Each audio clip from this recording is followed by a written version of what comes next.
Hello all, my name's Abby and I'm here today to talk to you about how you can create an employee-centric culture for your company and workplace. I currently work as a pub manager for quite a large pub company and I'm very passionate about creating an employee-centric workplace, a place where people want to be and they're happy to be. We spend so much of our time at work, why wouldn't you want the best, most productive, positive environment for your staff and yourself? To make this a little bit easier, I've broken down everything we're going to talk about today into slides that I talk over, and I've broken them down into little sections so you can sort of tailor it to what your business needs or what you're interested in. There is a section on motivating, ways to motivate your employees and some sort of statistics around them and some ideas that other businesses have used to help motivate their employees.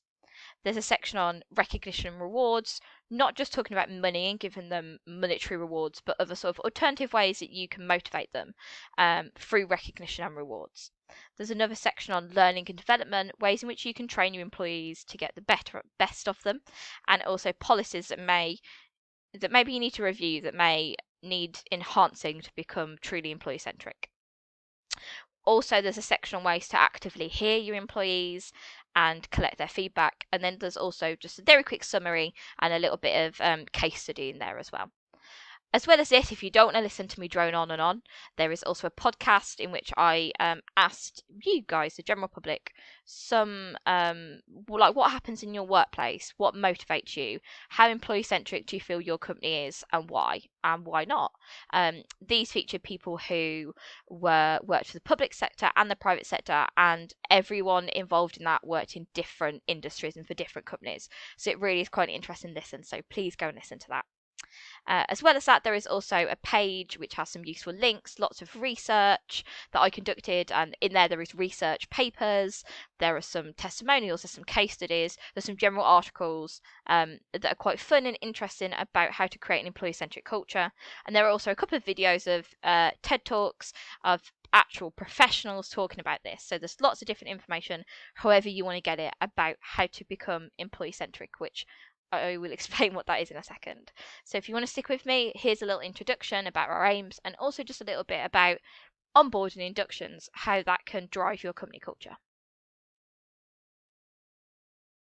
If we start off looking at the learning aim, so as I've talked about, the aim for this entire e-learning series is for you to gain an understanding of what having an employee-centric culture means, the benefits of it, and ideas of how to implement it into your own business. So I've talked about it lots, but what do I mean by being employee-centric? Being employee-centric is to create a people culture, a culture that focuses on putting your employees before your profit.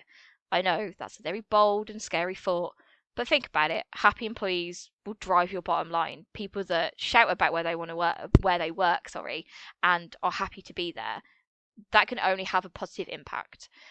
It focuses on us being human and, as it says there, the human element of HR.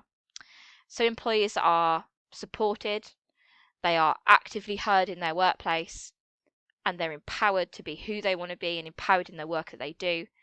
And employees that are valued, and I mean truly valued, these are the people that work in employee-centric workplace and overall will only add to your profits and drive that.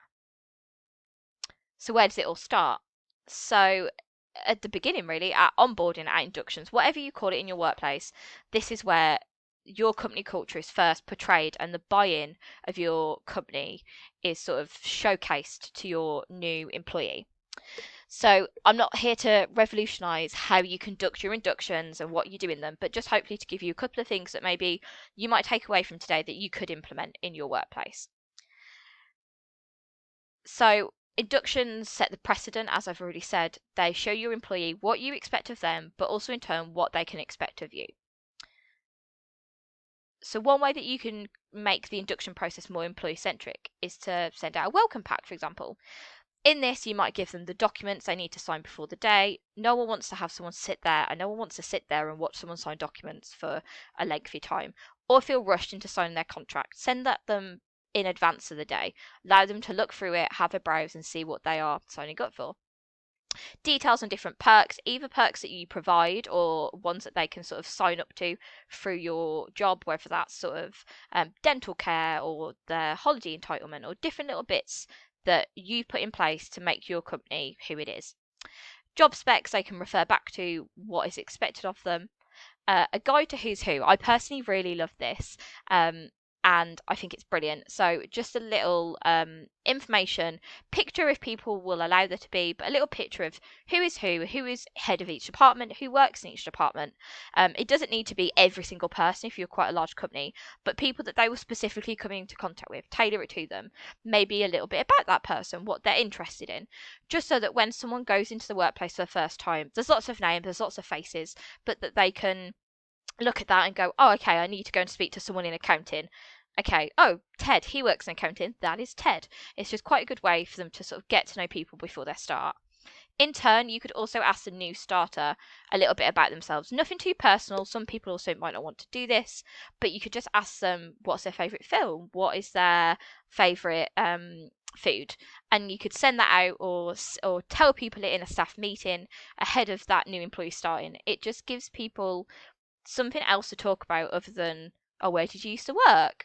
People will probably ask that, but it gives people the opportunity to speak to each other on more of a personal level than just a purely professional one, and helps build and bond staff. A jargon buster, I also think this is a brilliant idea. No matter what industry you work in, there'll be lots of jargon and lots of phrases you say that don't mean anything to anyone else, or not even just in terms of an industry, don't mean to anyone outside your company. They have no idea what you're talking about. So having a little jargon buster is brilliant.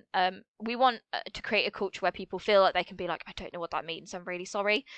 But it's really empowering to have like maybe a little notebook, a little document that just says, oh, you can look at it when someone says something and go, I don't know what that means. Have a quick look at it and go, oh, I totally understand what they're on about now. Right, let's talk about it.